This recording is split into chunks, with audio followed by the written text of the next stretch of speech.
Hi guys, so excited to talk to you today about your social media and your role as a team leader. Doors open because I have a dog who loves to be near me all the time. This is a good lesson in being flexible and not needing things to be perfect when you go and do. So just a little lesson within the lesson, because it would be better to have the door closed so that all my videos look the same, but that's just not going to work for my dog today, and that is fine. All right, guys, social media, let's talk about it. Obviously, we all know it's an amazing tool to grow a social selling, network marketing, direct sales business. It's an incredible tool. It is not the only tool, and it shouldn't be the only thing that we talk about. Your success does not ride on your social media platform. And isn't that incredible? You can have a massive social media following. You can be really great at social media and love it, and that can help your business. Absolutely. But your business is not dependent on you having a huge social media following or being on it all the time. Isn't that wonderful?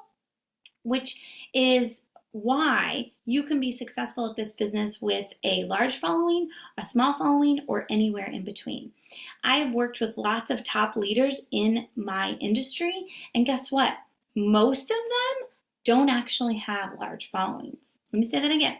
Most of the top leaders I work with in this industry do not have a huge social media following.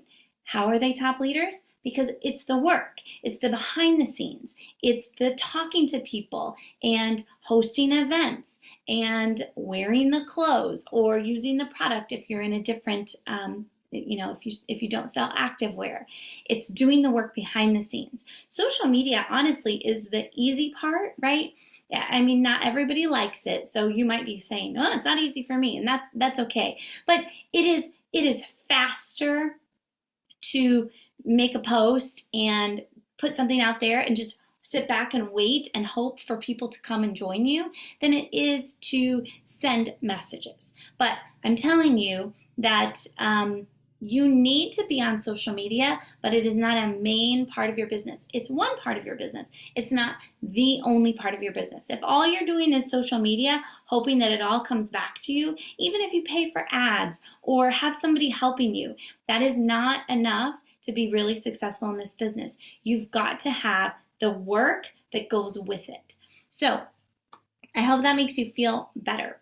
Now, you are a team leader. You are responsible for setting the example for the people that you're working with, which means whether you like social media or not, whether you personally use it a lot or not, you have to be on it because you're setting the example. And we want people to use this free, mostly free outlet to grow their businesses, right? It's another tool. It's another tool in their toolbox, and we want to be able to give them all the tools. But if you are not setting the example of how to use it and how to show up regularly, then your team won't understand how to do that as well. You are the example. So this video is about how you can make sure you're the example. If your social media game is really strong, then this video might not apply to you as much. But my guess is that it could use a little work. I think we all could use a little work. I think mine can use a little work. I think people that really have it nailed down can use a little work. So listen in, and you can decide if this is something that is a focus for you, or if you've already kind of gotten this one. Okay? So first of all, your social media is something that, to be effective, you need to be showing up regularly, right? It's just like you cannot go to the gym one time and be fit, and you can't eat a salad one day and have amazing nutritional health, right? You cannot post once in a while and expect to grow a really large business. You need to be posting regularly, just like you need to be talking to people regularly. Again, it's another tool in your toolbox, but it won't benefit your business. Social media will not benefit your business unless you're doing the work on the side and behind the scenes too. And it will not benefit your business if you are not doing it regularly, okay? So to show up regularly, you need to think about three or four pillars of yourself. 3 or 4 things that you like to talk about that are uniquely you. Are you into fitness? Are you into cooking? Are you a stay-at-home mom? Do you have pets? Are you a great decorator, baker, runner? You get the idea. Think about what you like to do. What are your hobbies? What are your likes? What are your interests? And you're going to come up with, I should say, 3 to 5 pillars that really represent you. So, for example, I love talking about business. I love talking about being your best self. I love fitness. And Zaya can be one of those too, okay? Can be one of your pillars. So come up with your, let's just say 4, so I don't have to keep saying 3 to 5. 4-ish pillars, things that you want to talk about.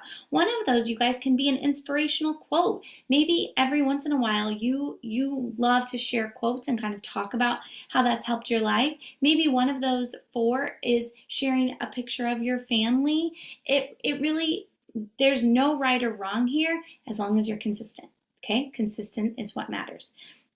So you're going to come up with these, and I want you to write them on the guide that we have attached to this lesson, okay? Then make sure that you're posting at least 3 to 4 times a week. I like to post every day, except I usually take Sunday off, because the more you post, the more people will see your posts. And I enjoy social media so much, and I have so much to share that is easy for me to do. If you hate it, aim for 3 to 4 times a week, okay? Give yourself a few days off here and there, but make sure that you're at least getting that 3 to 4 times a week. Then you're just going to cycle through those pillars. So let's say your pillars are being a stay-at-home mom, being a great cook, your Zaya business, and let's do a quote, okay? So maybe Monday you pop on, that's your quote day. The next day is about being a stay-at-home mom. Maybe you take Wednesday off because you're working with new releases or whatever your business it looks like. Thursday, you pop in with something about cooking. Take Friday off, post on Saturday, okay? And you're just gonna cycle through. You'll just cycle through unless something else comes up that inspires you. Feel free to be flexible. I actually never pre-plan my posts, almost never, because I like to share genuinely what I'm feeling or thinking about at the moment. And that's fine if that works for you. But planning it out seems to work really well for a lot of people. Just allow yourself some flexibility if there's something exciting that you want to share about.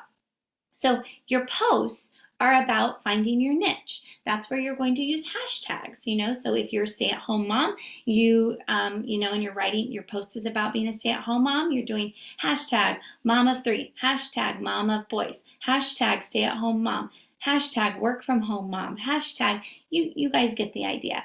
I actually think a very minimal amount of your time and attention needs to be spent on hashtags. It is not what's going to grow your business.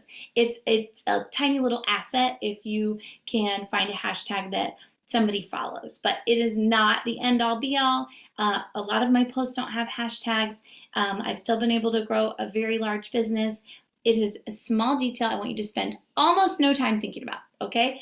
Almost no time. This would be a good thing to research if you have a car trip or something and you need to kill some time. Research your hashtags there. Do not spend major office hours doing it, okay? So your posts are about your niche, finding your niche.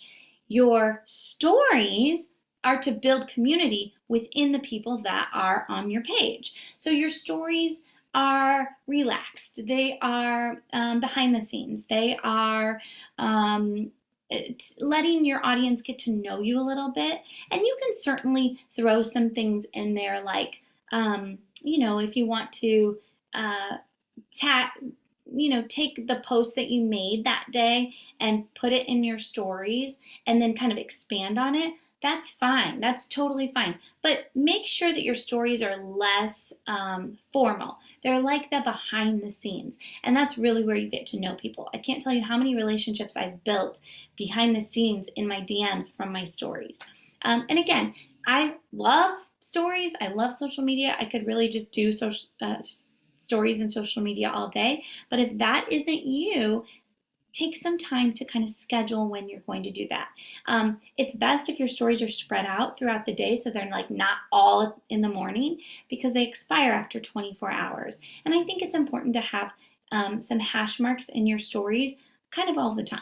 I mean, not all the time. You can have a break on the weekends or whatever, but a lot of the time. So do one in the morning, do one in the afternoon, do one in the evening. Try to do that consistently, 5 or 6 days a week, and you will see your engagement grow, you will see your reach grow, and you will really be using your social media platform as a great tool in your toolbox. And your team will see you doing that, and then they will do it. Remember what we talked about yesterday. It's about duplication. It's about duplication down into your team. If you're not doing it, they're definitely not going to do it. So make sure that you're showing up regularly on social media. I'm going to erase that. Make sure you're showing up regularly on your social media. Now, I want you to complete this. I'm going to erase that too. I shouldn't have told you I was going to do that. I want you to complete your social media guide here so that you have a good plan for your social media and you know where to go when you get stuck.